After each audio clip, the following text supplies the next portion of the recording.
Diyos ko, Nena. Kanina pa kita hinahanap. Saan ka ba nanggaling, bunso? Bakit puro putik ang damit mo? Kuya, kalma lang po. Hindi ko rin po alam eh. Pagkagising ko, nandun na ako sa kakahuyan. Diyos ko. Mukhang tama nga ang sinabi ni Aling Puring. Kailangan na kitang dalhin sa albularyo yung sinasabi niya. Palala na ng palala ang nangyayari sa'yo, Nena. Pero kuya, ang layo po ng baryong yun. Paano trabaho mo? Magpapaalam ako kay Kapitan. Mas importante sa akin na gumaling ka, Nena. Ilang doktor nang napunta natin. Ilang gamot nang ibinigay sa'yo. Baka tama nga si Aling Puring.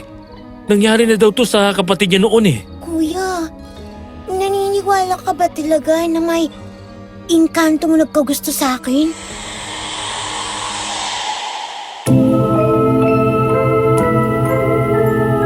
Naniniwala ka ba na hindi lahat ng sakit ay ordinaryo at kayang pagalingin ng siyensya? Paano kung isang araw magkaroon ng kapatid mo ng kakaibang kondisyong hindi gumagaling sa anumang gamot na ibinigay ng doktor? Maniniwala ka ba kung may magsasabi sa iyong natipuhan siya ng engkanto? Paki-comment po ang inyong sagot sa ibaba. Excited kami na mabasa ito. Mapagpalang araw sa inyo, Sir Jupiter, at sa mga avid listeners ng Kwentong Takip Silim. Itago niyo na lang po ako sa pangalang Jonas, kasalukuyang naninirahan sa Samar. Pinili kong itago ang tunay kong pangalan at ang mga taong sangkot sa kwentong ito upang protektahan ang aming seguridad. Bago po tayo magpatuloy, gusto ko po sanang ipagbigay alam sa inyo na tanging sa Kwentong Takip Silim ko lang ipinadala ang kwentong ito at mahigpit kong ipinagbawal ang pag-upload nito sa ibang channel.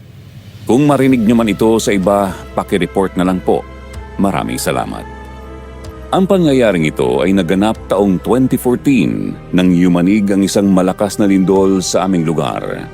Isang lindol na naging dahilan kung bakit kami napadpad sa isang baryong walang sino mang naglalakas loob lumabas tuwing gabi.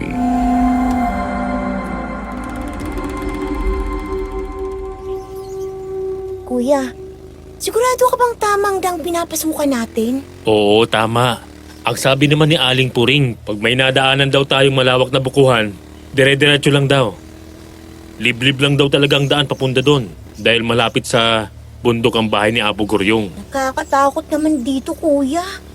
Tingnan mo, magkabilaan pang-pang-pang. Paano kung mag-landslide dito? Delikado para sa mga dumadaan. Oo nga, Nena. Pero bihira lang din naman ang dumadaan eh. Wala pa akong nakikitang motoristang kasabayan natin. Kaya nga nakakatakot eh. Paano kung may mga kulto pala dito? O di kaya mga rebelde? Teka, lumilindol!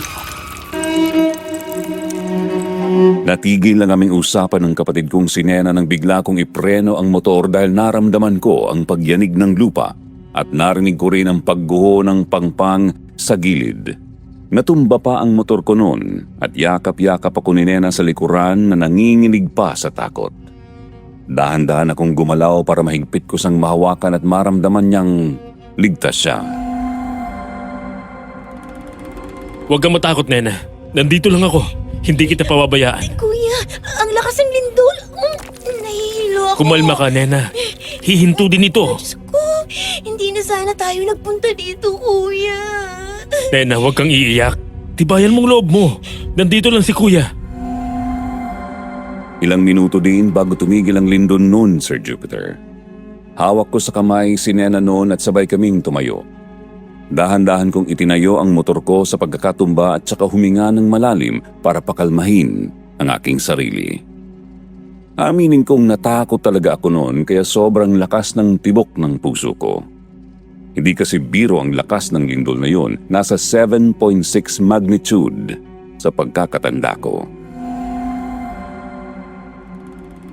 Ayos ka lang, Nena? Oo, kuya. Ayos lang ako. Nahilo lang ako kanina pero okay na ako. Mabuti naman kung ganun. Tara na. Bago pa maglindol ulit. At maabutan pa tayo ng pagguho ng lupa. Sige kuya, tara. Mabilis kong pinatakbo ang motorsiklo ko noon, Sir Jupiter. Dumaan kami sa lubak-lubak at masukal na daan. Wala akong nakikitang bahay kaya hindi ko maiwasang mag-alinlangan kung tama ba talaga ang dinadaanan namin, lalo na't 4:00 na ng hapon noon. Nangangalay na din ang mga kamay ko sa pagmamaneho hanggang sa may makita kaming mga lupa na nakaharang sa daan at may narinig kaming sigaw ng babae kaya napatigil ako. Tulong! Tulong! Ah! Ang sakit! Tulong! Tulungan niyo ako! Kuya, may babae yatang nataganan ng lupa dun, oh. Sandali, titingnan ko. Tulong! Tulungan niyo ako! Ayun siya, kuya. Tulungin natin. Oo nga. Sandali lang, miss! Nandiyan na! Mabilis kaming tumakbo papalapit sa lupang nakatambak sa daan kung saan nandoon ang babaeng nakahiga at hindi makagalaw. Napakunot noon naman ako nang makita ang malalaking batong nasa ibabaw ng paa niya. Dahan-dahan ko itong inalis at medyo nahirapan ako ng kaunti dahil sa bigat. Pagkalis ng bato, nakita ko siyang napangiwi sa sakit at agad ko naman siyang nilapitan. Miss, ayos ka lang ba? Oo, ang sakit lang ng paa ko. Salamat sa tulong mo. Teka, may sugat ang binti mo ah. Nena, kumuha ka ng panyo sa bag. Bilisan mo. Oo, kuya. Hindi ko may galaw ang kaliwang paa ko. Huwag ka munang gagalaw. Tatalian kong binti mo para tumigil ang pagdurugo ng sugat mo. Sige, salamat. Nang iabot sa akin ni Nena ang panyo, dahan-dahan kong tinalian ang sugat ng babae sa kanyang kaliwang binti. Rinig ko noon ang paghinga niya ng malalim na halatang nasaktan sa pagtali ko sa sugat niya. Hindi ko naman maiwasang mapatitig sa mukha niyang napakaamo.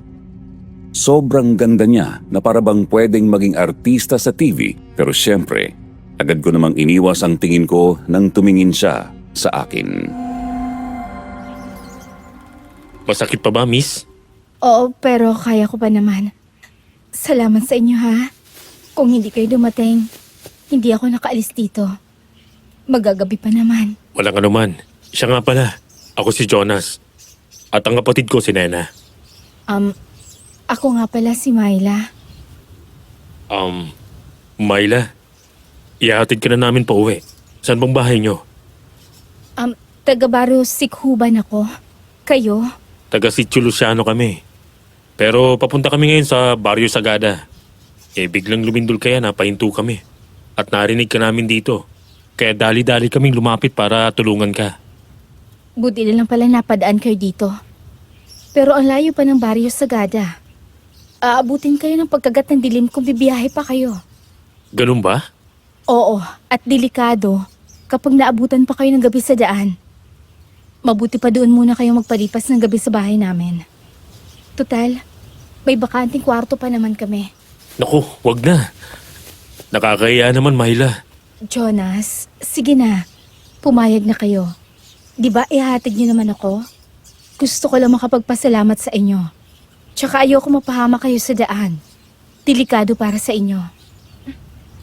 Kuya, tama si Ate Myla.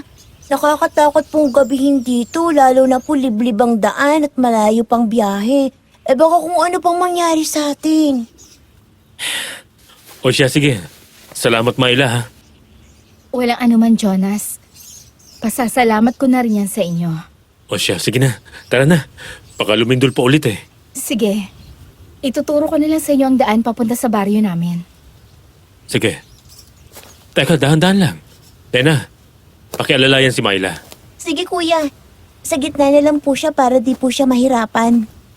Naku, Nena. Sa dulo na lang ako para hindi ako mahirapang umupo. Hindi ko kasi maangat ng maayos ang kaliwang binti ko eh. Sige ate. Dahan-dahan kong pinaandar ang motor. Ramdam ko ang bigat ng dalawa sa likod ko kaya mas naging maingat ako sa bawat lubak ng daan. Hindi pwedeng mabilis dahil baka lalo pang maalog at magdurugo ang sugat ni Mila. Tahimik lang kaming tatlo habang binabagtas ang makitid na kalsada. Tanging ugong ng makina at tulog ng gulong sa graba ang maririnig.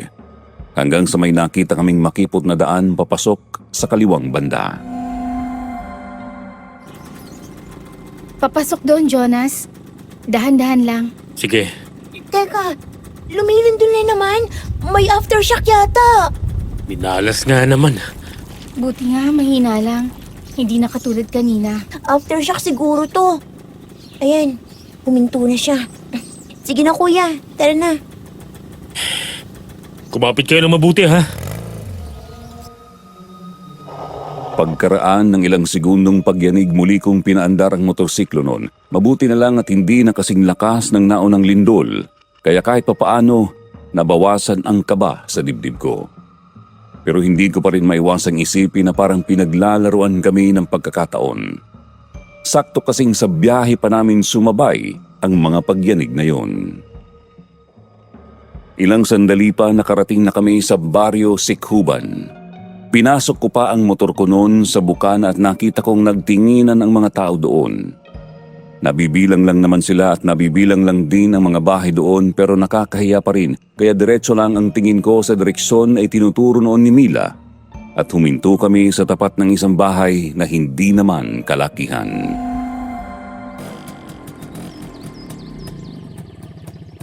Hali kayo. Tuloy kayo sa bahay namin. Nay! Nandito na po ako!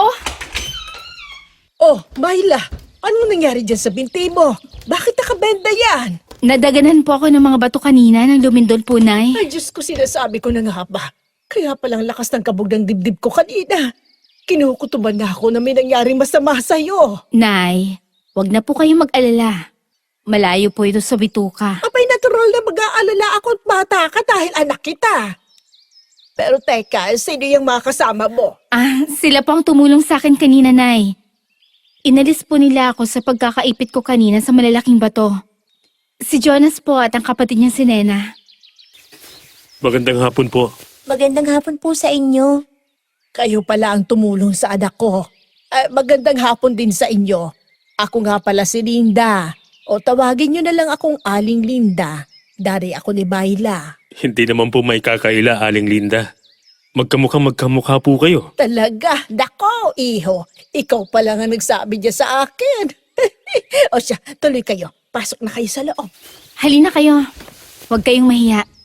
Mabait ang nanay ko kaya wala kayong dapat ipag-alala. Di ba, Nay? Aba, syempre naman. Babait ako sa mga mababait sa amin ng anak ko. Maliban na lang sa mga may masasamang budhi.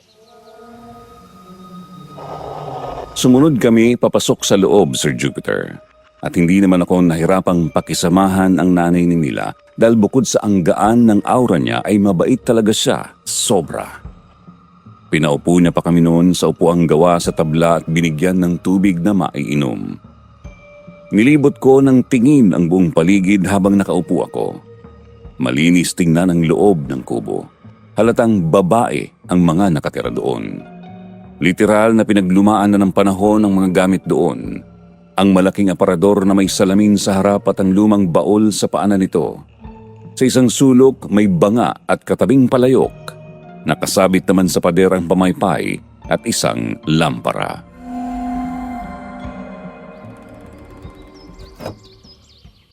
Taga saan ba kayo, iho? Sigurado ako hindi kayo taga rito. Taga Sitio Luciano po kami, Aling Linda. Aba, ang layo naman ng pinanggalingan nyo. Saan ba kayo pupunta? Papunta po kami sa Baryo Sagada. Baryo Sagada. Malayo yun mula rito, iho. Oo nga po pero kailangan po namin pupunta doon para mapagaling ang kapatid ko. Mapagaling. Ay, ano bang sakit mo, iha? May somnambulism po ako. Isang kondisyon kung saan naglalakad ako habang natutulog nang hindi ko namamalayan. Nagigising na lang po ako minsan na nasa ibang lugar at ngayon po, lumalala po siya. Gabi-gabi na po nangyayari sa akin at hindi na po tumatalab ang mga gamot na nireseta sa akin ng doktor. Ganon ba? Ay, Diyos ko. Hindi pala madali ang kondisyon mo ngayon, iha. Kaya nga po lalapit na kami sa albularyo. Ang sabi po kasi ng kapitbahay namin, nagkaganyan rin po ang kapatid niya noon at ang sabi, natipuhan daw ng engkanto kaya tuwing gabi, nagigising na lang siya sa kakahuyan. Posible nga ang sinasabi mo, iho. Kahit maraming mga taong hindi naniniwala sa mga paniniwala ng matatanda noon.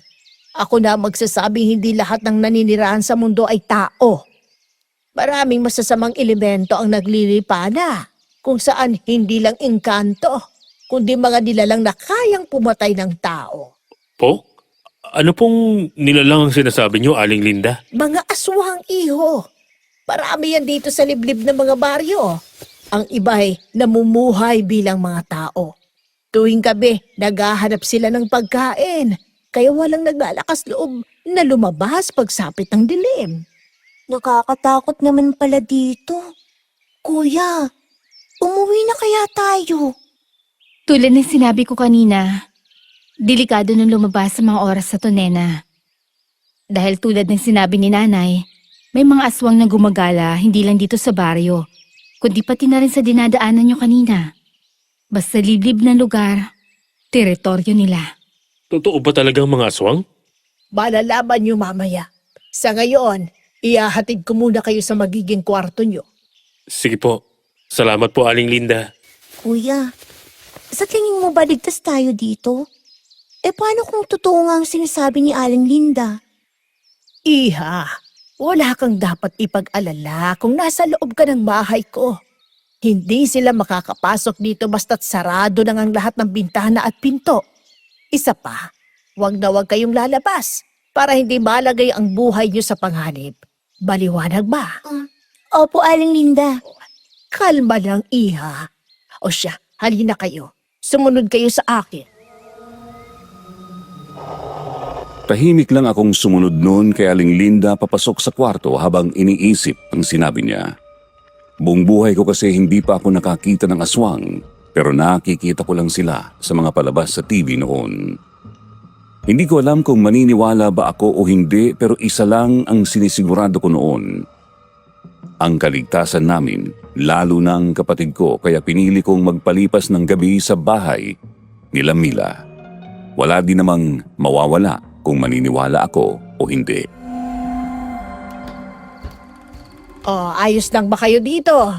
Maluwag naman ang papag kaya kasya na kayo. Pero kung laking mayaman kayo ay baka sumakit ang likod nyo dahil wala kaming kutsyon dito. Banig lang ang meron kami. Ako, Aling Linda, hindi po kami mayaman.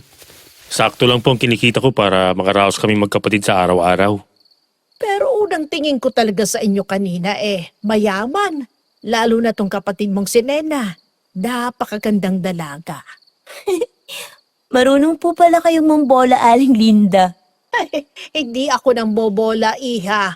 Matanda na ako para dyan. Nagsasabi lang ako ng totoo. Salamat po, Aling Linda. Salamat po sa lahat, Aling Linda. Sinusuklian ko lang ng mabuti yung ginawa niyong pagtulong sa anak ko. Kahit na po, Aling Linda, maraming salamat pa rin po. Ay siya, magpahinga muna kayo dito. Maghahanda lang kami ng hapunan. Kakatok na lang ako mamaya kapag kakain na. Baka po pwede akong tumulong. Nakakahiya naman po sa inyo. Ano ka ba, Iha? Huwag kang mahiya. Bisita namin kayo kaya dapat lang naasikasuhin ko kayo. Pero, Wala nang pero, Iha. Sige na, maiwan ko na kayo dito, ha? Pagkalabas ni Aling Linda, ibinaba ko ang aking bag sa papag na may nakalatag na banig at kumot na may disenyong bulaklak. Kung nakakita kayo ng lumang kumot noong panahon ng lolo at lola natin, ganoon ang itsura. Pagkaupo ko sa papag, tumingin naman si Nena sa akin. Kitang-kita sa kanyang mukha ang pag-aalala at takot. Kuya, natatakot ako dito. Alam mo naman ang kondisyon ko, di ba? Paano kung maglakad na naman akong tulog mamaya tapos hindi ko na malayang nasa labas na ako? Di ba ang sabi ni Aling Linda walang lumalabas sa baryong to tuwing gabi dahil kakainin ng aswang? Nena, wala naman tayong pagpipilian kundi manatili dito. Mas ligtas tayo dito kaysa bumiyahe pa sa mga oras na to. Huwag kang matakot. Babantayan kita mamaya. Hindi ako matutulog, pangako yan. Pero kuya, alam kong pagod ka sa pagmamaneho kanina. Mahaba ang biyahe natin kaya kailangan mo ng sapat na pahinga. Nena, wag mo akong alalahanin. Gagawin ko ang lahat para protektahan ka. Kuya mo ko at bunsong kapatid kita. Tayo na lang dalawang magkasama sa buhay. Kaya hindi ko hahayaang may mangyaring masama sa'yo. Bakit ba kasi tayo iniwan ni nanay? Hindi ka sana nahihirapan ng ganito nang dahil sa akin. Bunso, hindi ako nahihirapan. Huwag mo ngang isipin yan. Tandaan mo, hindi mapapagod si kuya sa'yo. Nandito lang ako para bantayan ka at alagaan ka, Nena. Salamat, kuya. Salamat sa lahat ng ginawa mo para sa akin. Sobrang swerte ko talaga na ikaw ang naging kuya ko. Napangiti naman ako sa sinabi ni Nena noon at niyakap naman niya ako ng mahigpit. Hindi ko talaga akalaing malalagay kami sa sitwasyong yun, Sir Jupiter. Pero sa kabilang banda, masaya naman ako dahil nakilala namin si Mila. Dahil sa kanya nalaman naming malayo pa talaga ang baryong pupuntahan namin at gagabihin talaga kami sa daan. Kaya delikado. Buti na lang talaga mabait din ng nanay ni Mila at pinatuloy pa nila kami sa bahay nila kahit hindi pa nila kami lubusang kilala. Ilang sandali pa habang nagpapahinga kami noon sa papagkumatok si Aling Linda upang yayain kaming kumain. Agad naman kaming lumabas ng kwarto noon dahil nahihiya din kaming paghintayin sila. Huwag kayong mahiya. Kumain lang kayo. Masarap yung adobong kangkong ni nanay. Bagong pitas lang yan kanina sa bakura namin. Libre lang pala ang gulay niyo dito, Myla. Ang sarap sanang tumira dito kung hindi ko lang narinig ang sinabi niyo kanina. Kuya, may umaangil sa labas. Diyos ko. Aling Linda? Yan po bang sinasabi niyong aswang? Oo, iho. Nagsisimula na naman sila. Sige na, kumain lang kayo. Hindi naman makakapasok ang mga halimaw na yan dito. Naghahanap lang sila ng mga hayop na pwede nilang kainin. Maliban na lang kung ikaw mismo ang lalabas at mag-aali ng sarili mo sa kanila. Diyos ko. Ano po bang itsura nila, Aling Linda? May malalapad silang pakpak, parang malalaking paniki. Mapupula ang kanilang mga mata. Matutulis ang kanilang pangil at kuko. Bisan na ako nakakita ng katulad nila, iha. Hindi lang sila basta halimaw, kundi nakakatakot na halimaw. Di ba takot po sila sa bawang at asin, Aling Linda? Pwede po tayong maglagay sa bawat sulok ng bintana at pinto para makasiguro tayong hindi po sila makakapasok. Ay huwag kang mag-alala, Jonas. Matibay ang pinto at bintana ng aming bahay at hindi naman sila basta-basta pumapasok sa bahay. Matagal na akong naninirahan dito kaya kilala ko sila. Huwag lang kayong gagawa ng kahit anong ingay para hindi nyo makuha ang kanilang atensyon. Narinig niyo yun? Kalma lang, iha. Huwag mo nang pansinin ang ingay na naririnig mo sa labas. Kumain na kayo para makapagpahinga na tayo. Tama si Aling Linda. Mukhang hindi naman sila makakapasok dito. Sige na, Nena. Magpatuloy ka na sa pagkain mo. Hindi na nga ako umimik pa noon at pinili ko na lang huwag pansinin ang mga naririnig ko. Dahil mas lalo lang matatakot si Nena kung magpapakita ako ng takot noon. Huminga naman ako ng malalim para pakalmahin ang aking sarili at ituon ang aking atensyon sa pagkain hanggang matapos kami. At nagpaalam na sa isa't isa para magpahinga tsaka pumasok sa kwarto. Silipin kaya natin, kuya. You know, may maliit na butas doon. Sige, ako nang sisilip. Diyan ka lang. Sige, kuya. Kalma lang, Jonas. Dahan-dahan akong lumapit sa bintana kung saan naroon ang maliit na butas na nakita ni Nena. Idinikit ko ang aking mukha at tiningnan ang labas sa pamamagitan ng butas. Nanlaki ang aking mga mata nang makumpirma kung totoo nga ang sinabi ni Aling Linda. Ganoon talaga ang itsura ng nilalang na inilarawan niya kanina at nakita ko pa silang dalawa na lumilipad para bang may hinahanap sa ibaba. Tama ang sinabi ni Aling Linda, Nena. May mga aswang sa labas. At nakakatakot ang itsura nila. Patingin nga ako, kuya. Dito, dahan-dahan lang. Huwag kang sisigaw, ha? Totoo nga, kuya. Diyos ko. Nakakatakot mo ang itsura nila. yung mga paniki. Hindi sila paniki, Nena. Kunti aswang. Kaya pala walang lumalabas dito sa baryo tuwing gabi. Dahil isang pagkakamali lang, magiging hapunan ka na ng mga halimaw. Kuya, ngayon lang ako nakakita ng aswang sa buong buhay ko. Kahit ako, Nena, hindi pa ako nakakita ng ganyang klaseng nilalang. Hindi ako makapaniwala na totoo pala ang mga aswang. Hindi na yata ako makakatulog pa nito sa takot. Hindi pwedeng hindi ka matulog, Nena. Kailangan mo ng lakas dahil mahaba pang biyahe natin bukas. Kuya, bumalik na kaya tayo sa sityo bukas. Huwag na tayong tumuloy sa baryong Sagada. Baka pati doon, may aswang din at papahamak lang tayo. Tama ka, Nena. Gustuhin ko man na gumaling ka pero ayoko ding mapahamak ka. Siguro maghahanap na lang tayo ng ibang albularyo na malapit sa atin. Pwede naman siguro yon. Hindi ko na talaga alam ang iisipin ko, Nena. Mabuti pa, magpahinga ka na. Mag-iisip muna ako kung anong tamang gawin habang binabantayan kita. Sige kuya, bantayan mo ko ha. Natatakot ako eh. Oo, nandito lang si Kuya. Kaya huwag kang matakot. Pagkahiga ni Nena sa papag, pinatong ko ang kumot sa kanya at tiniyak na nakabalot siya ng maayos bago ako umupo sa tabi ng pader. Gulong-gulo ang isipan ko noon, Sir Jupiter, habang nakikinig sa mga ingay sa labas. Iniisip ko noon kung dapat ba kaming tumuloy sa baryo Sagada o bumalik na lang sa Sitio Luciano bukas ng umaga. Paulit-ulit namang tumatakbo sa isip ko ang sinabi ni Aling Linda tungkol sa mga aswang at sa panganib na dala ng gabi. Tahimik akong umupo noon. Pinagmamasdan si Nena habang dahan-dahan siyang humihinga sa pagtulog. Sinubukan kong kontrolin ang kaba at huwag isipin ang nakita ko. Habang tumatagal, unti-unti rin akong napagod.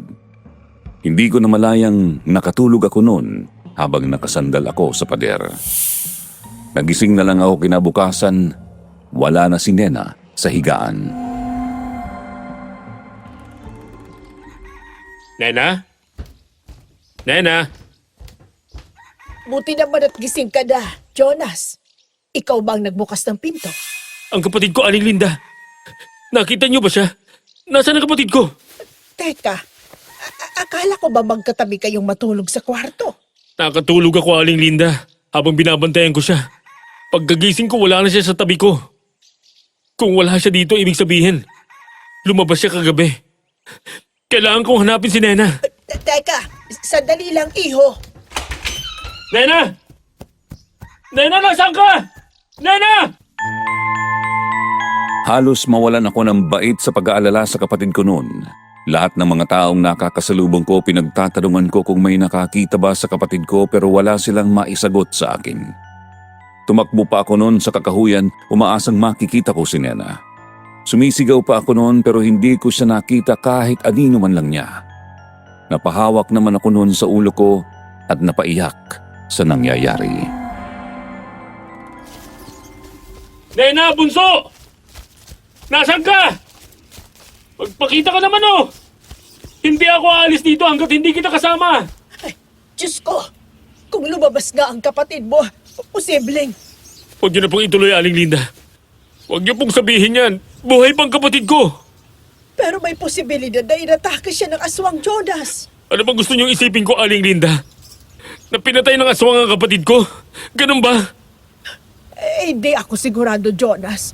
Pero ganun din ang nangyari noon sa isang binatang dumayo dito sa baryo.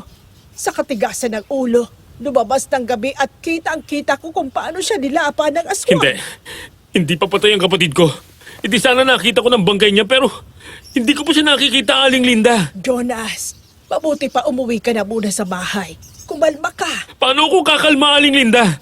Kung nawawala ang kapatid ko? At sinasabi niyo pang pinatay siya ng aswang.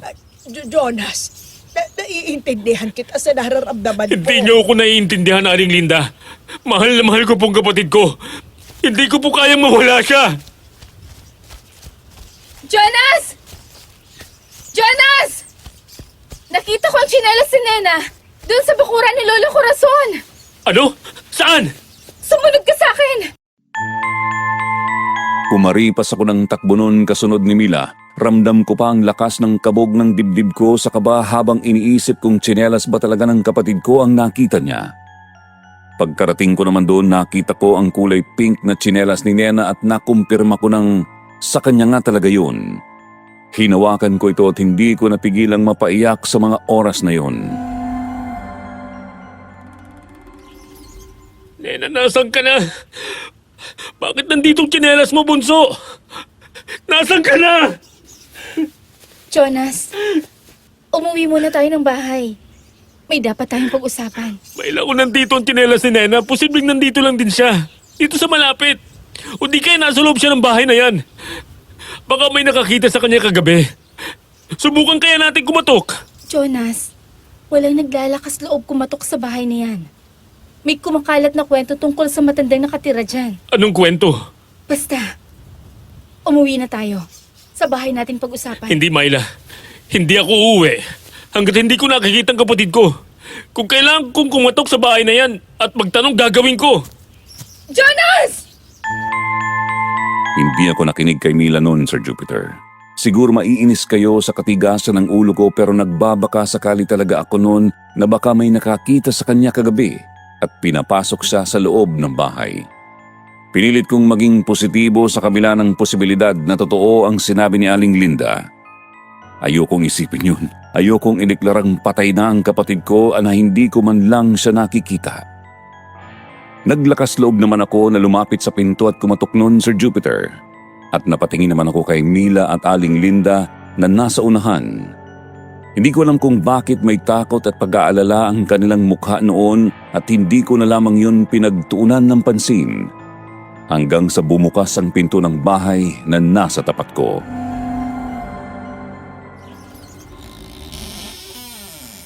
Magandang umaga po sa inyo, Lola. Sino ka? Bakit ka naparito sa pamamahay ko? Ako po si Jonas. Magtatanong lang po sana ako kung nakita niyo po bang kapatid ko? Kapatid? Mukha ba akong mandurukot para dito mo hanapin ang kapatid mo? Kasi po nakita ko po itong tsinelas niya sa bakuran niyo. Kaya nagbabaka sakali po kung baka nakita niyo po siya. Babae po siya, dalaga, maganda, maputi at medyo payat po. Wala akong nakitang babae, iho. Baka napadaan lang siya sa bakuran ko kaya niya naiwan yung tsinelas niya. Sigurado po kayo, Lola? Mukha ba akong nagsisinungaling, iho? Hindi naman po sa ganun, Lola. O siya, makakaalis ka na. Marami pa akong gagawin at ayokong maistorbo. Wala akong nagawa noon kundi umalis nang pinagsarahan niya ako ng pinto. Napakunot noon naman ako at nagtataka dahil masyado kasi siyang defensive sa mga tanong ko. Nagtatanong lang naman ako pero iba ang naging sagutan niya na parabang nakakaduda. Ayoko man isipin yun dahil matanda na siya pero may parte sa akin na iniisip na baka may kinalaman siya sa pagkawala ni Nena. Ngunit sa pagkakataong yun, wala akong ibang nagawa kundi libutin ang buong kakahuyan hanggang sa nakita kong lumulubog na ang araw kaya napagdesisyonan kong bumalik na bago pa kumagat ang dilim. Pero habang naglalakad ako noon, napansin kong naliligaw ako.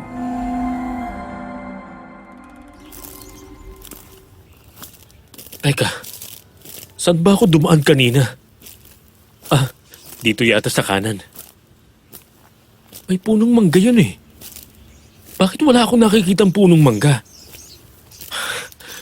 Naliligaw yata ako, putya. Ano yun? Mabangis na hayop yata yun ah. Teka, ang laking aso naman yan. At ang mga mata niya itim.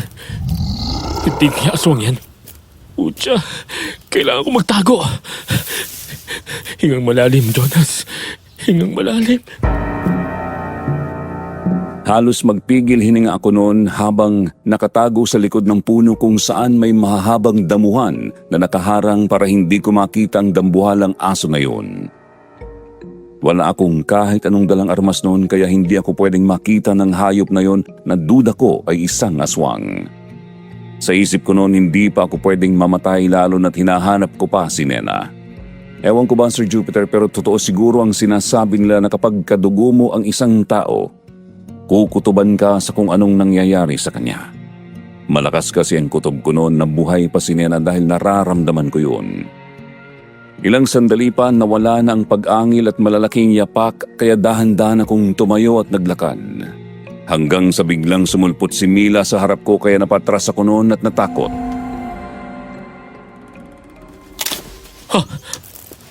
Myla! Oo, Jonas. Ako to. Kanina pa kita hinahanap. Kailangan na nating umuwi. Lumulubog na ang araw. Delikado na dito. May nakita akong dambuhalang aso kanina. Aswang ba yun? Oo, Jonas. Aswang yon. Kaya nga nagtago ako sa likod ng puno kanina. Buti na lang hindi ako nakita. Kaya kailangan na nating umalis dito. Sige. Alam mo bang daan? Naliligaw kasi ako kanina pa. Sumunod ka lang sa akin. Agad akong sumunod noon kay Mila palabas ng kakahuyan. Medyo hinihingal pa ako noon sa kakatakbo hanggang sa makarating na kami sa bahay nila. Sinalubong naman kami ni Aling Linda at mabilis nang isinara ang pinto ng bahay. Huminga ako ng malalim para bumawi ng paghinga at pakalmahin ang aking sarili. Umupo ako noon at saka sinubsob ang mukha ko sa magkabila kong palad dahil sa pagkainis ko sa aking sarili. Eto tubig. Uminom ka muna para kumalma ka. Salamat, Myla. Walang anuman, Jonas. Pasensya na talaga sa ginawa ko. Pero gulong-gulo ng isip ko eh. Hindi ko na alam paano mahahanap ang kapatid ko. Nararamdaman ko kasing buhay pa siya, Myla. Jonas, may importante ako sasabihin sa'yo. Kaya gusto kong dito tayo mag-usap sa bahay. Tungkol saan ba yan, Myla? Di ba nakita natin ang tsinelas ni Nena sa bakuran ni Lola Corazon? Oo, pero hindi naman daw niya nakita si Nena. Pero may kumakalat na kwento sa baryo namin tungkol sa matandang yan. Kaya ang hirap paniwalaan ang sinasabi niya. Duda namin ni Nanay. May kinalaman siya sa pagkawala ni Nena. Sa totoo lang, Myla, nagdududa rin talaga ako kanina eh. Sa parang kasi ng pagsagot niya sa mga tanong ko. Masyado siyang defensive. Kahit hindi ko naman siya pinagbibintangan. Iho, duda ko'y totoo ang kumakalat na chismis sa aming baryo na si Corazon ay isang aswang. Po? Paano niyo po nasabi yan? Anong basehan? May nakakita kasi sa kanyang isang bata sa baryo namin. Nagpalit daw ito ng anyo at naging dambuhalang aso. Sinumbong niya ito sa nanay niya, pero hindi naman siya pinaniwalaan. Bilang lang ang naniniwala at marami sa mga tao dito ang tumawa. Dahil naniniwala daw kami sa isang musmus na bata na pwedeng gumawa ng imanghinasyon. Kung ganun, kailangan nating patunayan na aswang siya. Babalik ako doon. Susugurin ko siya. Dadala ako ng asin at bawang para makumpirmang aswang nga siya. Hindi ganun kadali ang naiisip mong plano, Jonas. Hindi lang nag-iisang aswang sa baryo. Marami sila. Kaya mahirap ding magbintang na walang hawak na ebidensya. Pero siyang duda niyo, Myla. Pagbibintang din yun. Dahil nga nakita natin ang tsinelas niya sa bakuran ng matandang yon, Jonas. Kung nasa kamay nga niya si Nena, paano ko siya maililigtas kung hindi ako kikilos ngayon? Wala tayong sapat na armas o panlaban para lumaban sa mga halimaw na yun. Mas mabuti siguro humingi tayo ng tulong sa isang albularyo para mahanap si Nena. Sa pagkakaalam ko may alam din ang albularyo sa pagtugis ng mga aswang gamit ang mga orasyon. Anting-anting at hindi ordinaryong armas na meron sila. Pero Nay, wala naman po tayong kakilalang albularyo. Kaya nga mas pinili na lang natin manahimik, magtago tuwing gabi kesa lumaban, di ba? Si Apo Guryong, ang veteranong albularyo ng Baryo Sagada. Siya dapat ang pupunta namin kahapon, Aling Linda. Sa tingin ko, may alam din siya sa mga aswang. Dahil kaya niya ding pagalingin ang mga sakit na gawa ng inkanto.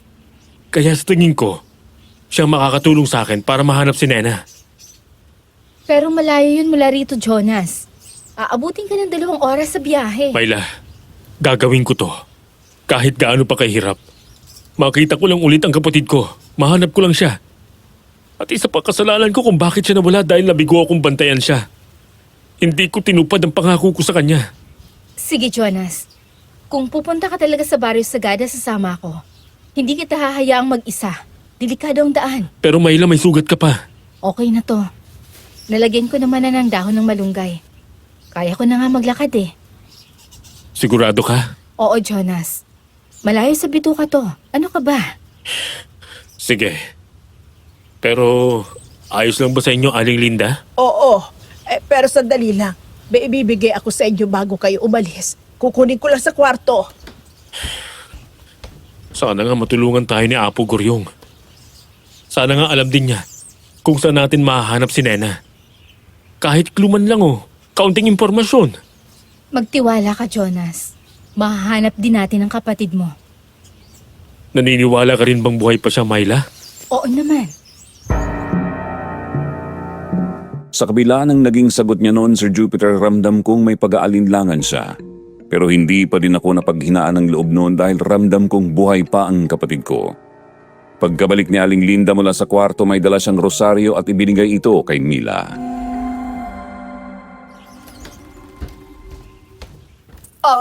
Heto, Myla. Dahil niyo ang rosaryong ito at huwag kayong makakalimot magdasal sa Diyos. Salamat po, Nay. Mas mabuti sigurong bukas ng umaga na kayo umalis. Gagabihin kayo sa daan kung ayun pa. Ilang minuto na lang lulubog na ang araw. Sige po, Aling Linda. Salamat po. Myla, mas mabuting agahan natin bukas. Sa pagsikat ng araw, aalis na agad tayo. Oo, Jonas.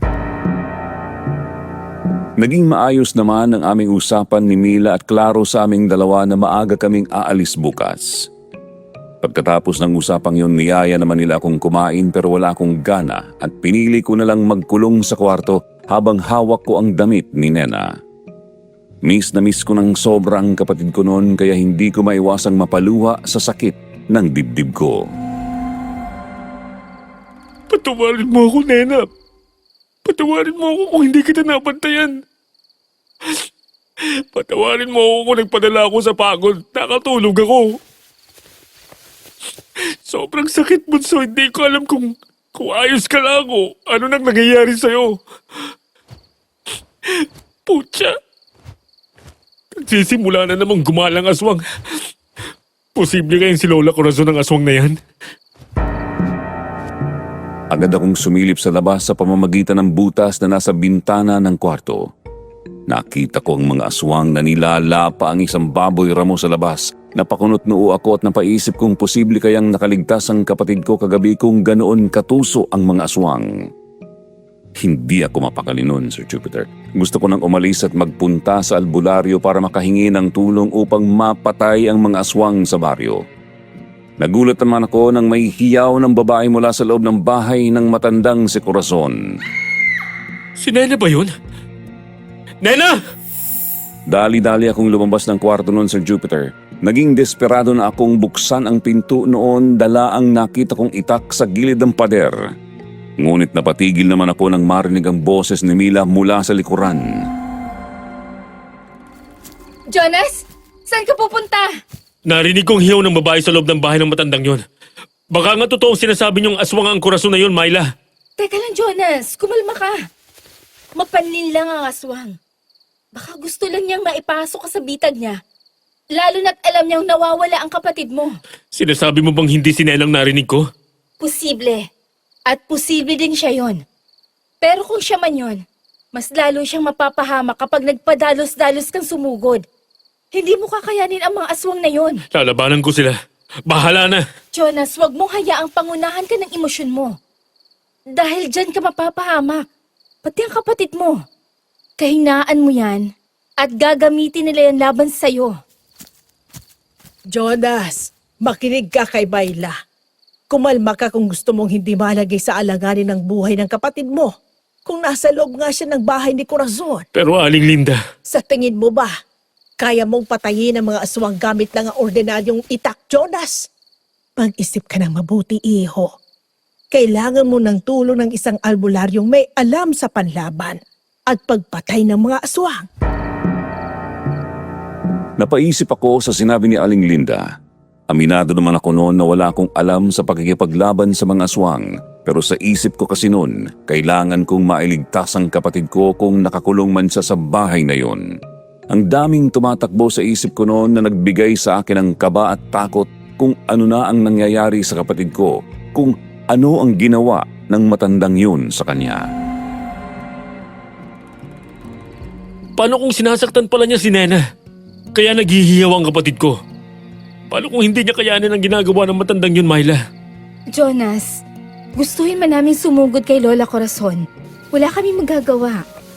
Pwede tayong mamatay kapag nagpadalos-dalos tayo. Huwag kang mag-alala. Maililigtas natin si Nena. Tatagan mo lang ang loob mo. Sana nga, Myla. Sana nga. Pilit kong pinapakalma ang sarili ko noon. Hindi na nga ako nakatulog ng maayos kakahintay sa pagsikat ng araw para umalis na. Habang si Mila naman ay nagdadasal sa altar nila, hawak ang rosaryong bigay ni Aling Linda.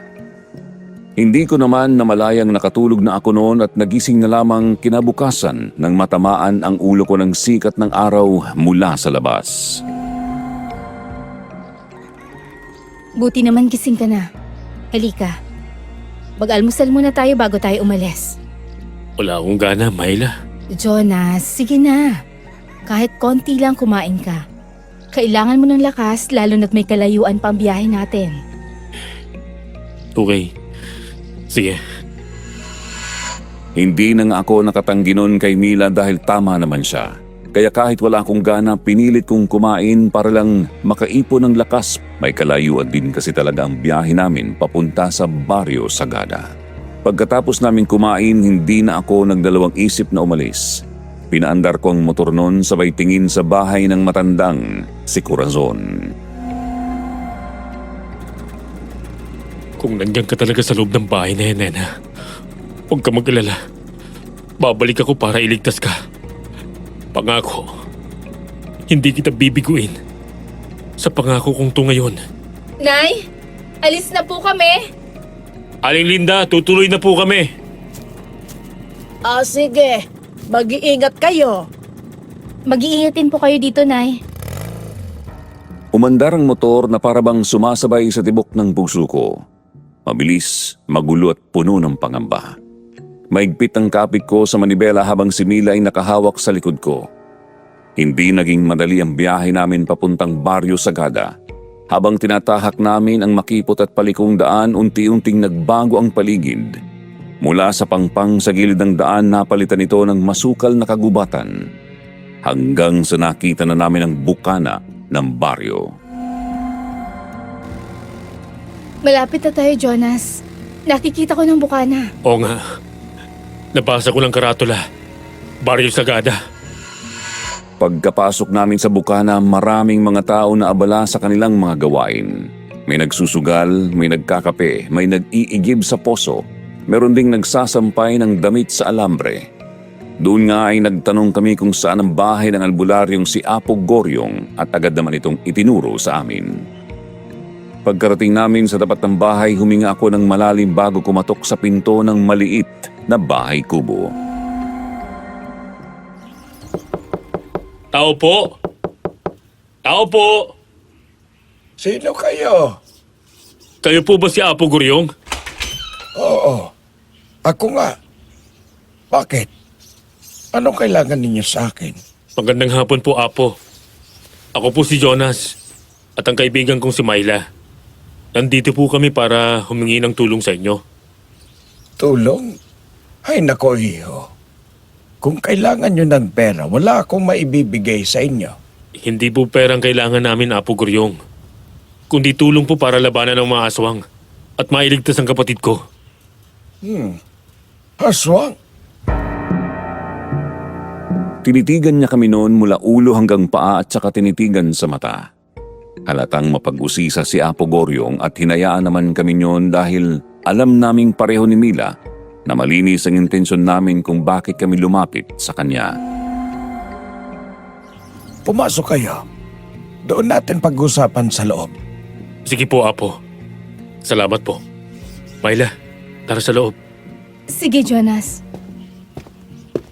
Pagkapasok namin sa loob ng kubo ni Apo Goryong, bumungad agad sa amin ang amoy ng mga tuyong dahon at halamang gamot. May mga nakasabit na bawang, paminta at kung ano-anong hindi ko pa nakikitang dahon noon. Sa isang sulok naman may maliit na altar, may krus, may kandila, larawan ng mga santo at isang mangkok na may lamang tubig. Tahimik kaming umupo ni Mila sa kahoy na bangko habang si Apo Goryong ay nagtungo sa maliit niyang kusina at may dala siyang pitsel at basong plastik palapit sa amin. Eto ang tubig. Uminom muna kayo. Halatang napagod kayo sa biyahe. Taga saan ba kayo, iho? Iya. Taga Barrio Sikhuban ho. Barrio Sikhuban. Ako po, galing pa po ako sa Sitio Luciano. Papunta po sana kami sa inyo nung isang araw para maipagamot ang kapatid ko sa kondisyon niya. Pero nang nagpalipas po kami ng gabi sa Barrio Sikhuban, nawala po si Nena. Hindi ko po alam kung saan siya hahanapin at kagabi lang ay may narinig po akong hiyaw ng babae mula sa bahay ng matandang pinaniniwalaan nilang aswang. Sandali lang.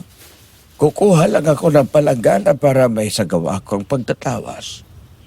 Sige po, Apo. Pagkakuha niya ng plangganang may tubig, sinindihan naman niya ang puting kandila at pinatulo ang tunaw na wax sa tubig hanggang sa tumigas ito at sabay niyang inusal ang mga salitang hindi ko maintindihan sa hangin. Isang matandang aswang ang nagkulong sa kapatid mo. Nakikita ko ang isang madilim na kwarto. Tama nga ako. Ang matandang si Corazon niyang dumukot sa kapatid ko. Siya yung humihiyaw kagabi, Myla. Iho, kung gusto niyo pa siyang mailigtas, gawin niyo na bago pa sumapit ang kabilugan ng gabi bukas. Dahil gagawin siyang alay ng matandang aswang para bumalik ito sa pagiging dalaga niya. Kaya pala hindi niya pinatay agad si Nena. Dahil may balak pala siyang gawin itong alay. Hayop na matandang yon. Bakit ang kapatid ko pang napili niya? Sa nakikita ko, gustong gusto niya ang itsura ng kapatid mo. Gusto niyang maagaw ang katawan nito. Sariwa at dalaga pa ang kapatid mo, iho. Kaya hindi na nakapagtataka. Magbabayad siya sa ginawa niya sa kapatid ko, Apo Goryong. Tulungan niyo po ako para malabanan at mapatay ang aswang na yon. Alam ko pong ordinaryong tao lang ako. Kaya hindi ko kakayaning talunin ang halimaw na yon. Ayoko pong mas lalong mapahamak ang kapatid ko dahil sa akin. Hindi madali, iho. Pero kung kasama mo ang Diyos, hindi ka matitinag. Matanong ko lang, iho. Kailan ka ba huling nagdasal sa Diyos para mailigtas ang kapatid mo? Sa nakikita ko puno lamang ng pagsisisi ang iyong puso. Tama po kayo, Apo Goryong. Sinisisi ko po ang sarili ko sa pagkawala ni Nena. Dahil nangako po akong babantayan ko siya pero hindi ko nagawa. Iho, ang nakatakdang mangyari ay mangyayari. Huwag mong sisihin ang sarili mo dahil mas lalo mo lamang pinapahina ang pananampalataya mo. Opo. Alam ko po, Apo. Jonas, tatagan mo ang loob mo. Tama ka, Iha. Apo, ano pong dapat namin gawin? May panlaban ka po bang pwede namin magamit na panlaban sa mga aswang? Para mapatay namin sila. Nakikiusap po ako. Kailangan ko po ng tulong nyo. Handa ako magbayad kahit magkano. Tulungan niyo lang po kami. Hindi ako tumatanggap ng pera, Iho. Hindi mo na ako kailangang bayaran pa. Tutulungan ko kayo sa paraan na alam ko. Sige po, Apo Goryong. Salamat po. Sandali lang. At may kukunin lang ako. Pumasok siya sa kanyang kwarto at pagbalik niya ay may dala siyang isang kahon ng pahaba ang hugis. Dahan-dahan niya itong binuksan at doon ko nakita ang isang matulis na itak na kulay itim. Ang tulis naman ng itak na yan. Hindi lamang ito basta itak. Ito ay itak na bihirang makita. Pinahiran ito ng abo mula sa huling abo ng sinaunang punong balete. Tinik ng bawang na itinanim sa sementeryo at mineral na asupre mula sa bulkan. Kasama rin dito ang orasyon laban sa masasamang elemento tulad ng inkanto, kapre at aswang. Pwede ko na po bang hawakan? Sige lang iyo, kunin po. Agad kong kinuha ang itak mula sa kahon at nagulat ako ng napakagaan lang nito na para bang wala akong hinahawakan. Para lang siyang hangin, kaya hindi ako nahirapan. Pagkatapos noon ay binigay naman niya ang kwintas na hugis bilog at may nakasulat na hindi ko maintindihan.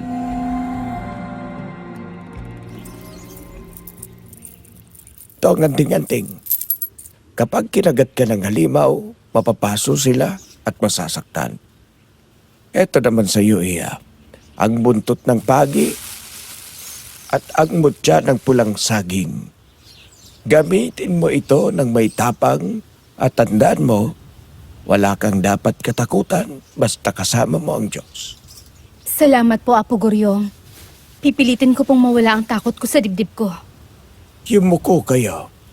Babasbasan ko kayo. Yumuko kami sa harapan niya at hinawakan naman niya ang ulo naming dalawa. Narinig kong pagbigkas niya ng mga salitang hindi ko maintindihan at alam kong yun ay orasyon. May kung anong malamig na hangin pang dumampi sa batok ko noon at saka siya natapos. Gabayan sana kayo ng pong may kapal. Salamat po, Apo Guryong. Salamat po, Apo. Walang anuman. Basta tandaan ninyo, wag na wag kayong magpapadala sa takot. Hindi basta ordinaryong sandata lamang ang dala ninyo, kaya ingatan nyo itong mabuti. At kung maaari, ibalik ninyo sa akin. Opo, salamat po. Apo Guryong, pag nailigtas ko na po si Nena, pwede ko po ba siyang dalhin dito? Yung kondisyon po kasi niya ngayon ang naging dahilan sa pagkawala niya. Naglalakad po siya kahit tulog at nagigising na lang po sa kakahuyan. Ang sabi sa akin ng kapitbahay naming si Aling Puring, kayo raw po makakapagpagaling sa kanya. Gaya ng ginawa niya sa kapatid niya noon na natipuhan ng inkanto. Ganun ba? Ay, oo naman. Natatandaan ko pa si Puring.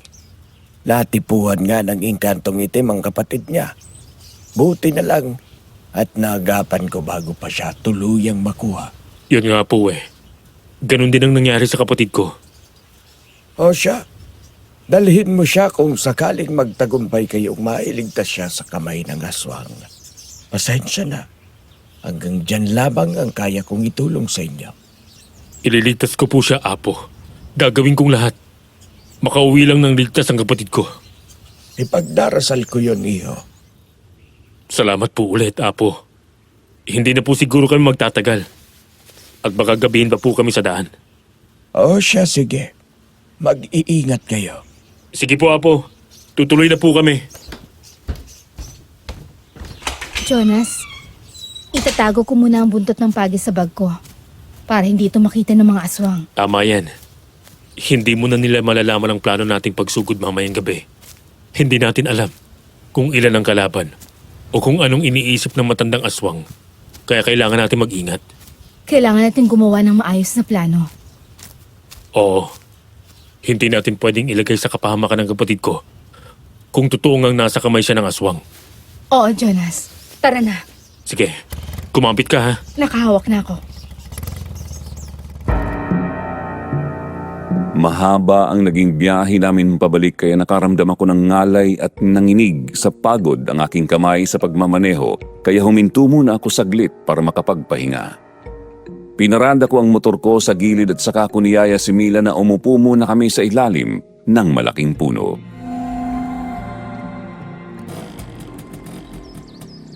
Magpahinga muna tayo saglit. Nangangalay ng kamay ko sa layo eh. At tirik pang araw. Nako, kung alam ko lang sana kung paano mag-drive ng motor, eh di sana pinalitan na kita. Pasensya ka na, Jonas. Ano ka ba? Wala kang dapat ihingi ng pasensya. Kaya ko naman eh. Kaunting pahinga lang. Alam mo, ang swerte talaga ni Nena na ikaw ang kuya niya. Swerte? Baka nga malas eh. Hindi ko nga siya naprotektan at nabantayan. Nagpadala ako sa antok. Ang lakas pa ng loob kong mangako. Hindi mo naman ginusto ang nangyari eh. Ang importante, hindi mo siya pinabayaan. Ginawa mo ang lahat para mahanap at mailigtas siya. Bakit ba kailangan pa niyang mawala, Myla? May mga bagay at pangyayari talagang hindi natin kontrolado, Jonas. Ang mahalaga, maging positibo tayo lagi sa buhay. Tama ka dyan, Myla. Salamat sa pagsama sa akin dito, ha. Walang anuman, Jonas. Kumusta na palang sugat mo? Heto, okay naman. Sabi ko nga sa'yo, malayo sa bituka to. Ang tapang mo, ha. Kung sa ibang babae nangyari yan, baka abuti ng buwan. Matapang. Natatakot nga ako sa mangyayari mamaya eh. Baka hindi natin kayanin kalabanin sila. Myla, ako na lang. Manatili kayo ni Aling Linda sa loob ng bahay para hindi na kayo madamay pa. Kung mamatay man ako mamaya, at least mamamatay akong lumalaban para sa kapatid ko. Hindi. Hindi ka pwedeng mamatay. Hindi talaga ako pwedeng mamatay hanggat hindi ko naililigtas si Nena. Sasamahan kita, Jonas. Sasama ako sa'yo. Napatingin ako kay Mila at napako naman ang tingin namin sa isa't isa noon.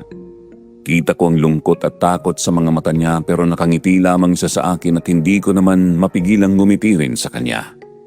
Napakaganda talaga ni Mila, Sir Jupiter. Pero alam ko sa sarili kong hindi babae ang pinunta ko dito kaya bago maglapit ang mukha namin sa isa't isa agad akong tumayo sa kinauupuan ko noon. Tara na, Myla. Sige, tara na. Okay na ba? Oo, tara na. Habang binabaybay namin ang daan pabalik sa baryo Sikhuban, napapakapit naman ang kamay ni Mila sa likod ko. Lubak-lubak kasi ang daan kaya medyo hirap talaga ang motor ko noon. Hanggang sa nakarating na nga kami sa baryo at pinarada ko na ang aking motor sa tapat ng bahay nila.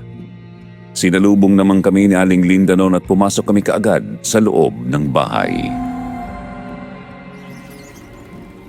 O heto, magmerienda muna kayo. Alam kong nagutom kayo. Sige po, Nay. Salamat po. Salamat po, Aling Linda. O kumusta ang lakad nyo? May dala kayatang itak-iho. Bigay po ito ni Apo Goryong para malabanan ko pong aswang. Nasa kamay nga ng matandang aswang na yun si Nena, Aling Linda. Yan po ang sinabi ni Apo Goryong. Sinasabi ko ng haba. Aswang si Corazon. Oo, Nay. Pero sa ngayon, kailangan namin ng plano para mailigtas namin si Nena. At hindi siya malagay sa alanganin ngayong gabi. Ano bang plano nyo? Ililigtas namin siya ngayon. Bago pa ang kabilugan ng buwan bukas ng gabi. Kabilugan ng buwan? Ang sabi sa amin ni Apo Goryong, gagawing alay si Nena ng matandang aswang. Bukas, para bumalik siya sa batang itsura. Aagawin niyang kaluluwa ni Nena. Ay, Diyos ko. Kawawa naman si Nena. Buti nga po, hindi siya pinatay agad ng aswang. May pagkakataon pa tayong pigilan siya. At iligtas si Nena, Nay. May naisip na akong plano. Pwede mo ba akong tulungan sa plano ko, Myla? Ano bang plano mo, Jonas? Ang naisip ko, kukunin kong atensyon ng aswang para makapasok ka ng malaya sa bahay ng matanda. Kaya mo ba yun, Myla? Sige, Jonas. Handa ako. Pero kakayanin mo kaya kapag inatake ka ng mga aswang? Hindi lang siya nag-iisa. Ako nang bahala. May karanasan naman ako sa pakikipaglaban sa mga masasamang tao dahil barangay tanod ako sa baryo namin. Kaya buo ang loob ko, lalo na't niladala ko na ang sandata na makapapatay sa aswang na tulad nila. Sigurado ka, Jonas? Oo, Myla, sigurado ako. Basta pakiusap, iligtas mong kapatid ko. Itakas mo siya. Gagawin ko makakaya ko, Jonas. Salamat, Myla. Sa ngayon, maghihintay na lang tayo sa pagdilim. Jonas, nakausap ko ng mga kapitbahay namin. Handa silang tumulong kung kinakailangan. Pero wala silang armas na magagamit na kayang pumatay ng aswang. Ayoko pong madamay pa sila. Buong paninirahan nyo dito sa baryo. Prinotektahan nyo ang sarili nyo. Kaya ayoko mapahama kayo dahil sa amin ang kapatid ko. Pagod na rin kami magtago, Jonas. Wala kaming kalayaan at lagi may banta sa buhay namin tuwing gabi dahil sa mga aswang na yan.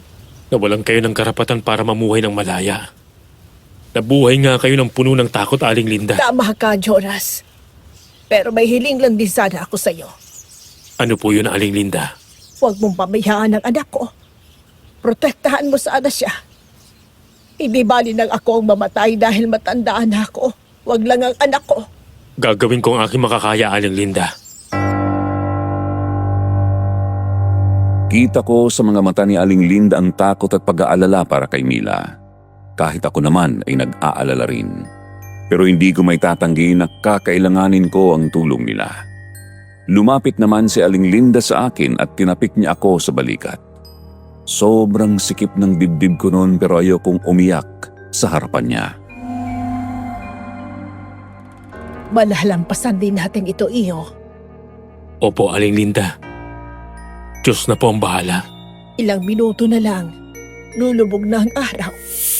Umupo si Aling Linda sa kawayang upuan habang hawak ang rosaryo at nagdasal. Ganoon din si Mila. Napapikit na lamang ako habang humihingi ng tulong sa puong may kapal. Hindi ako sigurado sa mangyayari mamaya pero sa mga oras na yon, isinuko ko sa Diyos ang lahat ng alalahanin ko. Hanggang sa sumapit na ang gabi.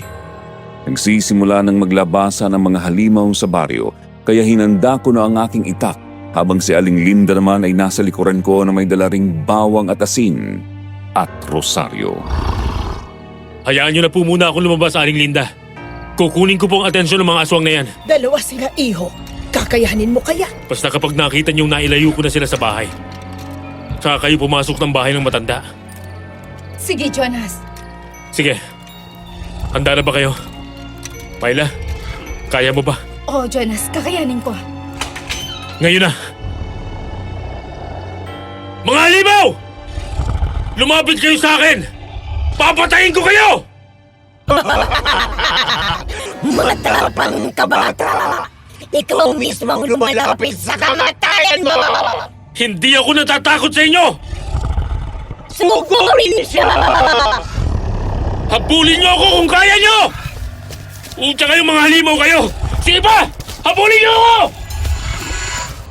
Tumakbo ako ng mabilis sa abot ng makakaya ko para lang mailayo sila hanggang sa nakarating kami sa kakahuyan. Iniisip ko pa noon na sana naipasok na ni Mila sa loob ng bahay ang matanda at naitakas si Nena. Nang naabutan niya ako, mabilis sumatake ang halimaw at agad ko namang itinaas ang aking itak. Ngunit sa isang iglap, nawala ito bigla sa aking harapan. Ano ka ngayon? Mang-mang! Hindi mo ako mapapatay! Lintik kang halimaw ka! Tumilapon ako nang sugurin niya ako noon mula sa likuran ko pero kahit nanlalabo ang paningin ko agad akong bumangon at humarap muli. Sumugod sila sa akin pero mabilis akong nakailag sa pagkakataong yun. Lalaban ka pa ba? Hanggat humihinga ako, lalaban ako sa inyo! Etong sa'yo, halimaw! Anong klaseng dito?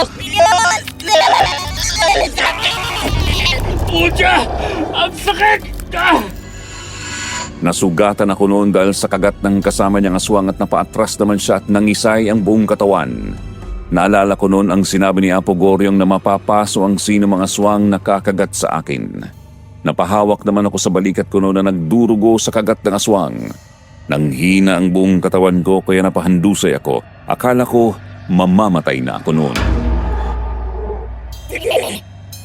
Patayin mo ang manggayawan! Hindi pa ako pwedeng mamatay. Kailangan ako ni Nena. Mamamatay ka na! Ano na mga aswang? Sugurin natin! Sugod! Ano? Sugurin natin sila! Ang lakas naman ang loob ninyo! Jonas! Bumagod ka! Nandito kami! Mga Ikaw ang hagal! Sugod! Sugod mga kasama! Nabuhayan ako ng loob noon nang makita kong sumugod ang mga taga-baryo dala ang kanilang mga sulo kasama si Aling Linda na dala ang buntot ng pagi na bigay ni Apo Goryong. Naging mabilis ang pangyayari noon. Lumaban ako gamit ang itak at pinagtataga sa likod ang dalawang aswang habang sinusunog sila ng mga tao. Naging madugo ang gabing yun para sa dalawang aswang bago sila nawalan ng malay. Hanggang sa narinig ko na lang ang pangalan ni Mila sa unahan. Jonas! Myla! Si Nena! Nasa kwarto siya! Hindi ko pa siya nakakausap ng maayos. Kaya kita pinuntahan dito para tulungan ka. Hinahalap ka niya, Jonas. Iyak siya ng iyak. Diyos ko, kawawa naman ang kapatid ko. Nagtagumpay tayo, Jonas. Salamat sa Diyos. Salamat po, Aling Linda, sa inyong lahat. Kung hindi kayo dumating, baka wala na ako ngayon. Hindi, Jonas. Kung hindi kayo dumating, duwag pa rin kaming lumaban hanggang ngayon. At ngayon napatunayan namin kaya pala namin. Malaya na kami sa mga aswang. Napangiti naman ako sa sinabi ni Aling Linda. Inalalayan nila akong maglakad at pakiramdam ko talaga noon nabugbog ng sobrang katawan ko kanina, lalo na't may kagat pa ako sa balikat ko.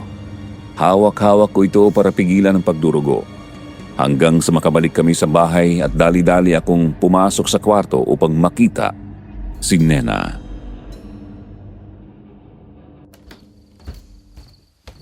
Nena, bunso. Kuya! Kuya! Aray! Anong nangyari sa'yo, kuya? Wala to, galos lang to. Ikaw, ayos ka lang ba, bunso? Nakakatakot. Nakakatakot, kuya, sobra. Akala ko mamamatay na ako. Kinilang niya ako sa loob ng madilim na kwarto. Huwag kang matakot. Nandito na si kuya. Patawarin mo ako kung hindi kita nabantayan. Patawarin mo ako kung nabigo ako sa pangako ko sa'yo. Kuya, wala ka pong kasalanan. Naiintindihan ko pong pagod kayo noon at karapatan niyo pong matulog. Hindi naman po pwedeng unahin niyo ako. Nena, syempre kapatid kita. Kaya ikaw dapat ang uunahin ko. Bunso kita eh. The best ka talaga, kuya. Sobrang swerte ko na ikaw ang naging kuya ko. Teka, ang sakit. Dahan-dahan lang, bunso. Mabuti pa. Gamutin muna natin yung sugat mo, Jonas. Napangiwi talaga ako sa sakit noon nang yumakap ulit si Nena dahil natamaan niya ang sugat ko sa balikat. Marahan naman itong ginamot ni Mila gamit ang dahon na malunggay at langis na may mga ugat ng halamang gamot.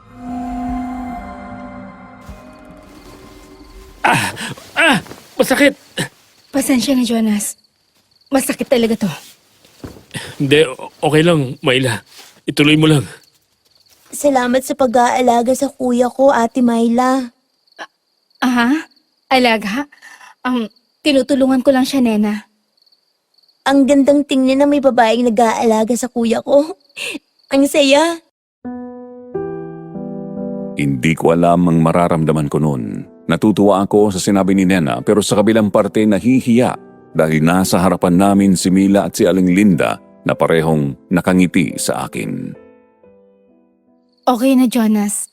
Mabuti pang magpahinga muna kayo ni Nena para makabawi ng lakas ang katawan mo. Sige, Myla. Nena, magpahinga ka din muna. Bukas ng umaga, aalis na po kami, Aling Linda. Myla, kailangan ko pong bumalik kay Apo Goryong. Dahil yun naman talagang sadya namin. Ang mapagaling ang sakit ng kapatid ko. Sige, iho.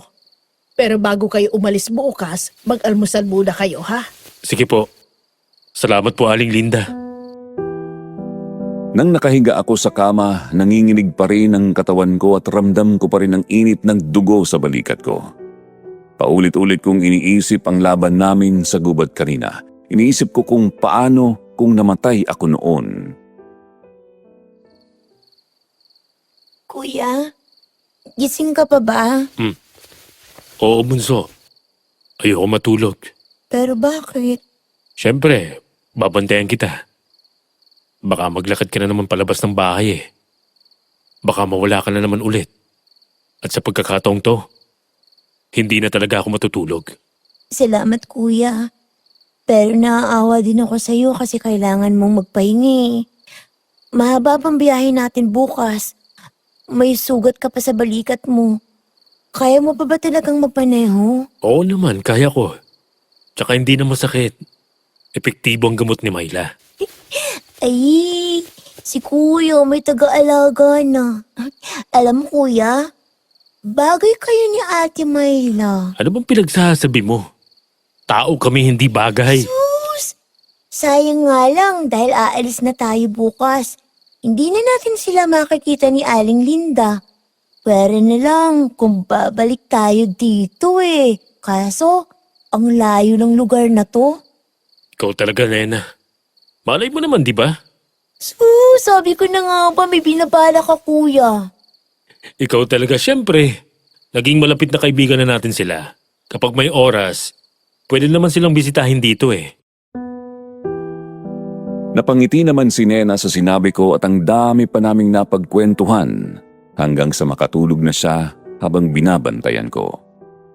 Bandang 4:00 ng madaling araw nakaramdam na talaga ako ng antok kaya bumangon ako at lumabas para tumingin ng kape sa kusina.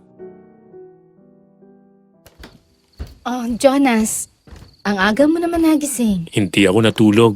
Binantayan ko si Nena. Baka kasi maglakad na naman siyang tulog at lumabas. Nako, hindi pwedeng hindi ka matulog. Babiyahe pa kayo bukas. Babawi na lang ako ng pahinga kapag nakauwi na kami sa bahay namin. Jonas, baka mapaano ka pa sa daan. Huwag mong baliwalain yung antok mo dahil delikado yan sa isang driver. Kaya sige na, matulog ka na. Ako na magbabantay kay Nena. Makakaasa ka sa akin. Total, nakatulog na ako kanina. Sigurado ka, Myla? Oo nga, sige na, matulog ka na. Sige. Salamat, Myla ha. Ang totoo niyan, inaantok na talaga ako kanina pa kaya lumabas ako para sana magkape. Nadatnan kita dito. Ang aga mo palang nagigising. Siyempre, ganun talaga kami. Ayaw naming maunahan ng pagsikat ng araw dahil nakakatamad yun. Tsaka nagsaing na din ako para pagising ni nanay. Ulam na lang iluluto niya. Ang swerte talaga ni Aling Linda sa'yo, Myla. Mas maswerte ako sa nanay ko, Jonas. Kahit minsan hindi niya ako pinabayaan. At sino pa ba magtutulungan? Kami na lang dalawa sa buhay. Parehas tayo. Kami na lang dalawa ni Nena sa buhay. Kaya ayoko mawala siya sa akin. Hindi na siya mawawala ulit. Kaya sige na, matulog ka na. Napangiti ako sa sinabi ni Mila at bumalik sa kwarto. Dahan-dahan akong humiga sa papag at ipinikit ang mga mata ko. Hanggang sa di ko na malayang nakatulog na pala ako. Nagising na lamang ako na wala na si Nena sa tabi ko kaya nataranta ako sa kabumangon at lumabas ng kwarto. Nena? Oh, kuya. Okay ka lang ba? Akala ko kasi nawawala ka na naman. Nandiyan ka lang pala. Tama ka, Jonas. Naglalakad nga ng tulog si Nena kanina. Pero huwag ka mag-alala, ginising ko naman siya kaagad. Salamat, Myla. Kinabahan talaga ako eh. Wala yon. Pero naisip ko lang, bakit nung nasa bahay siya ng matandang aswang na yon, hindi naman siya nakalabas? Ate, nakalak sa labas eh. Paano ko mapubuksan yung pinto? Ay, oo nga pala. Pasensya na, hindi ko naisip yun. Ay, nakita mo lang si kuya eh. Uy, Nena, hindi ah. Parehas talaga kayo ni kuya. Hindi nangayal. Huwag kang ganyan, Nena. Baka may lang pa sa akin si Myla dahil sa sinasabi mo eh. Hindi, okay lang. Alam ko naman nagbibiro lang si Nena. O siya, halika na dito, Jonas. Sabay na tayo mag-almusal. Gigisingin ko lang si nanay. Sige, Myla. Naupo kami ni Nena sa harap ng lamesa. Naamoy ko agad ang mainit na sinabawang gulay, kaya lalo akong nagutom. Paglabas ni Aling Linda, nagdasal muna kami bago kumain. Habang kumakain naman kami, nagkwentuhan kami at nagtawanan nun, Sir Jupiter. Hanggang sa napatigil kami nang may marinig kaming pag-angil ng hayop sa labas. Kuya, narinig mo ba yun? Oo. Diyos ko. Ano yun? Hindi kayo may natitira pang aswang, Aling Linda. Pero napatay na naman sila. Inilibing pa nga sila ng mga kasamahan ko. Hindi pa rin tayo sigurado. Kabilugan pa naman ang buwan ngayon. Baka nakawala ang kasama nila at nagbabalik para gumanti. Malakas pa naman ang mga aswang ngayon, Aling Linda.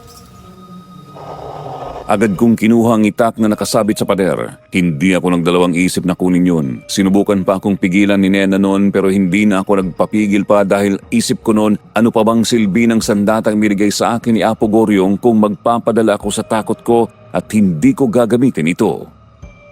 Paglabas ko sinalubong ako ng malamig na hangin. Tahimik ang paligid ngunit ramdam ko ang presensya ng kung anuman ang naroon. Sa isang iglap tumakbo ito paatras. Parang hayop. Habang nakatuwad ang katawan, may sungay, may mapupulang mga mata, pangil at matutulis na kuko, kaya nakumpirma ko agad na aswang ang kaharap ko. Aswang? Anong klaseng aswang yan? Humanda ka sa akin, halimaw. Lintik na yan. Hindi pa man ako nakakahakbang, bigla itong sumugod sa akin. Napakabilis at halos hindi ko na ito nakita pero nasalag ko ang pag-atake ng halimaw gamit ang itak. Naramdaman ko ang lakas ng bangga. Napaatras naman ako at narinig kong umungol ito. Halika! Lumapit ka pa, halimaw! Kuya, tama na! Pumasok ka dito sa loob! Hindi ko aatras ang tunena! Heto lang sa'yo! Sinugod ko ito at nasugatan ko ang katawan niya. Paulit-ulit itong umaatake ng mabilis at halos hindi ko na makita. Ngunit hindi ako pwedeng magkamali. Isang pagkakamali lang pwedeng maging katapusan ko na, kaya mabilis akong umilag. Sinubukan ulit nitong sugurin ang aking tagiliran ngunit mabilis akong nakaiwas at tinaga ko ito sa braso gamit ang itak. Mga kapitbahay! Tulungan niyo kami! Lumabas kayo! Lintik! Ang tagal mamatay ng halimaw na to! Heto pang sa'yo! Ah! Mamatay ka na! Ah! Ah! Ah! Heto pa! Lintik na halimaw ka! Ah! Heto pa! Ah! Ah! Sige! Pagtulungan niyo yan! Patayin niyo! Ubusin namin kayo! Humandusay ang aswang sa sahig pagkatapos kong tagain ng ilang beses ang katawan nito. Sumugod naman ang mga tao na may dalang bolo, pamalong kahoy at kutsilyo, tsaka pinagtutulungang tagain ang aswang habang nakabulagta ito sa lupa. Hingal na hingal ako noon, nakatayo habang hawak ang itak. Lumapit si Nena sa akin at niyakap niya ako na mahigpit. Rinig ko ang paghagulgol niya at pinatahan ko siya noon dahil ayokong nakikita siyang umiiyak. Bumalik kami sa loob ng bahay at nagulat ako nang sinalubong ako ng mahigpit na yakap ni Mila. Myla? Pasensya na, Jonas. Nadala lang ako sa emosyon ko. Natakot talaga ako kanina. Akala ko, Mamamatay na ako. Masamang damo yata to, Myla. ikaw talaga. Nagawa mo pang magbiro. Pero salamat ha. Salamat sa lahat ng ginawa mo para protektahan kami. Walang anuman, Myla. Ang importante, wala nang banta sa buhay niyo ni Aling Linda. Ang hirap mabuhay sa takot.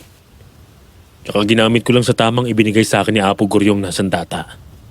Salamat talaga. Iho, dapat kabuti ng puso mo.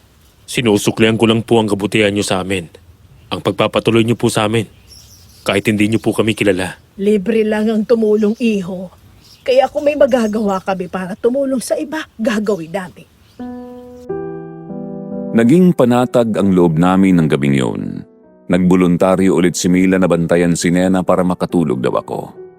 Tumanggi pa ako noon pero nagpumilit siya, lalo na si Nena. Hanggang kinabukasan, nagpaalam na kaming umalis. Maingat naming inihanda ang mga bag at sinigurong maayos ang lahat para sa biyahe papuntang Baryo Sagada. Pati na rin ang itak ni Apo Guryong ay nasa tagiliran ko. Sinadya ko namang iwanan na ang buntot ng pagi at mutya na ibinigay ni Apo Guryong kina Aling Linda at Mila para kung sakali man na may aswang pa na mapadpad sa baryo nila, may panlaban sila. Si Nena naman po noon ay hindi pa rin maalis ang tingin sa akin. Ramdam ko ang bigat sa dibdib niya habang iniayos ko ang mga gamit niya. Anda ka na ba, Nena? Oo, kuya. Nakakalungkot lang isipin na iiwan natin si Ate Myla at si Aling Linda dito. Huwag mo kaming alalahanin, Nena. Ayos lang kami dito. Mamimiss ko po kayo, Ate Myla. Aling Linda. Nagulat ako nang biglang niyakap ni Nena si Mila pati na rin si Aling Linda. Katinginan kami ni Mila noon at naglakas loob na nga akong yakapin siya bago kami tuluyang umalis. Pero ayokong ipakita sa kanya ang nararamdaman ko dahil mas kailangan kong pagtuunan ng pansin ang kapatid kong si Nena kaysa pumasok sa buhay pag-ibig. Lalo na't malayo kami sa isa't isa. Dahan-dahan kaming lumakad palabas ng maliit na kubo. Ang pamamaalam ay masakit at may kasamang hindi malilimutang alaala. Ingat kayo mga anak. Hindi namin kayo makakalimutan, Jonas, Nena. Kayo din po, Aling Linda, Myla. Paano? Tutuloy na po kami. Paalam po sa inyo. Mahaba ang biyahe namin papunta kay Apo Goryong. Tulad ng dinaanan namin ni Mila, lubak-lubak din kaya hindi naging madali. Pero nakapagpahinga naman na ako na maayos. Tuloy-tuloy kami hanggang makarating sa bahay kubo ni Apo Goryong. Hindi na kami nagpatumpik-tumpik at agad kaming kumatok. Tao po! Tao po! Oh, ikaw ulit, Iho. Mabuti naman at nakabalik ka. Nasaan ang kasama mo? Bakit ibang babae na naman yan? Apo, siya po si Nena, kapatid ko. Ay, siya pala. Siya pala ang kapatid mo. Hindi nakapagtataka. Napakagandang dalaga pala talaga. Halika kayo sa loob, pumasok kayo. Apo, ibabalik ko na po sa inyong itak at ang kwintas na binigay nyo. Ilagay mo lamang ang itak dyan. Sa'yo na yung kwintas na ibinigay ko para maging protection mo. Sige po, Apo. Salamat po. Nena, tama ba ako? Opo. Maupo kayo. Akin ang kamay mo, Nena. Tiningnan ni Apo Goryong ang palad ni Nena ng mabuti, habang ako naman ay nag-aabang sa sasabihin niya. Ang sakit na dumapo sa iyo. Normal lang naman, Nena. Ngunit may engkanto na sumakanya. Mabait naman ito. Maputi ang kulay. Engkanto po? Mabait? Oo. Ngunit kailangan natin siyang alayan. Kailangan mong mag-alay ng 3 manok at katayin ang mga ito sa kahoy ng akasya kung saan naninirahan ang engkanto. Pagkatapos po ba nun gagaling na si Nena, Apo? Sandali lang. May ipapainom ako sa kanyang gamot na may halong sinaunang orasyon. Heto iya, inumin mo.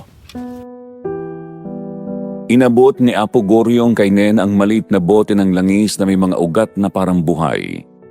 Pinainom niya ito sa kanya habang umuusal ng mga salita at napangiwi ang mukha ni Nena sa lasa. Ang bait. Pinainom ko sa iyo yan para tuluyan ka ng gumaling, Nena. Salamat po. Salamat po, Apo. Hindi na nga kami nagtagal pa noon, Sir Jupiter. Sinunod namin ang sinabi ni Apo Goryong. Pagka-uwi namin, ginawa namin ang pag-aalay ng manok at ramdam namin ang kakaibang saya nang makita ang pagbabago sa kondisyon ni Nena.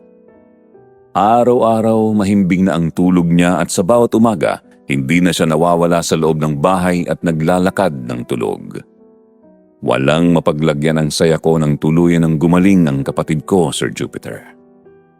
Pero may parte din sa akin na malungkot kapag naaalala ko si Mila at Aling Linda na minsan nang naging bahagi ng aming buhay. Sa ngayon, wala na kaming koneksyon sa kanila dahil lumuwas na kami ng Maynila at naging abala kami sa kanya-kanyang buhay. Lalo na nang magtayo ako ng sarili kong negosyo. Si Nena naman ay may sarili ng pamilya, pero sana balang araw, magtagpo ulit ang landas namin ni Mila. Dito ko na po tatapusin ang aking kwento. Maraming salamat po, Sir Jupiter. God bless you all. Mga kaibigan, minsan sa buhay may mga pagsubok at panganib na hindi natin inaasahan. Minsan nakakagawa rin tayo ng mga bagay na akala natin imposible para sa mga taong mahal natin. Pero lagi nating tandaan na hindi lahat ng bagay ay kontrolado natin. Kaya mahalaga na humingi tayo ng gabay sa Poong May Kapal at huwag kalimutang magdasal. Dahil sa bawat laban na kinakaharap natin, ipapanalo tayo ng Diyos na siyang nagbigay ng buhay sa atin.